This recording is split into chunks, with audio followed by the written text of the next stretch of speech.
Welcome to the Ogles channel. Thanks for watching today. Now today we're going to talk about some unused box art for the Mega Man 3 game on the regular Nintendo. And we're all familiar with this box art, what it looked like back in the old days. It was actually the first Mega Man box art that looked, I guess, like Mega Man. Mega Man 1 and 2 didn't really look too much like Mega Man. Mega Man 3 looked really similar to how the game played out. It was sort of what we expected.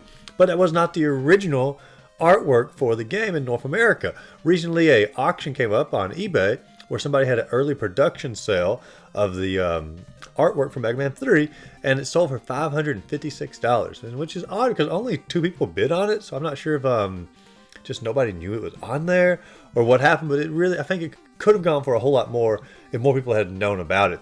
But today, let's just pull the original box art up along with the pre-production or the early version of box artwork that the production sale that sold on eBay, and just sort of look at the differences in these two box arts and just sort of compare and contrast them. And so as we're looking at it here, you can see the original box art on the left and then the early box art on the right.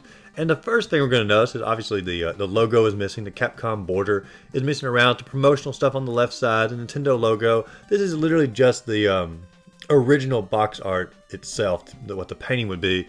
But there's a lot of changes beyond that. I mean, first thing, let's just look at Mega Man's eyes. I mean, the eyes weren't normal looking on the original cover, but on here, like, my gosh, they look demented would be the best way to go about that, or best way to say that. Mega Man's colors are also a little bit different on there. It looks like his belt's a little bit different as well. Just a few slight differences on that. The ground around Mega Man is also a little bit, I guess, less dynamic, a little more abstract in a way. And of course you can see Sparkman across the Great Divide, and there's some changes on Sparkman. The sparks between the, I guess the spark hands is a little bit different looking. Some of the shading on Sparkman is a little bit different. The core body is the same there, but Mega Man's blaster, it's going across in the box art itself. It's going to be, the traditional white blaster that he has. But in this one, Mega Man is shooting some sort of green slime at him, almost like we're playing a Chex Quest or something on that. And of course, in the background is obviously very similar, but some changes. The moons are a little more dynamic in the completed, finished box art versus the pre-production here. And and Top Man in the background. Top Man, I actually think, looks more like he should in the early version of the artwork. He has more of a human face rather than a green shade. And to my memory, Top Man in the game had just a regular normal human face. It wasn't shaded green. He wasn't green all over. Actually, I don't think Top Man was green at all. I think Top Man was like pink, maybe. And in the background, of course, Dr. Wily's castle. Pretty similar in both of them. Obviously, just more dynamic. Honestly, I'd say the early artwork here is just, it's a little bit more abstract. It's not as detailed as the finished product, which makes sense because this is more of what they're going to base the final artwork off of.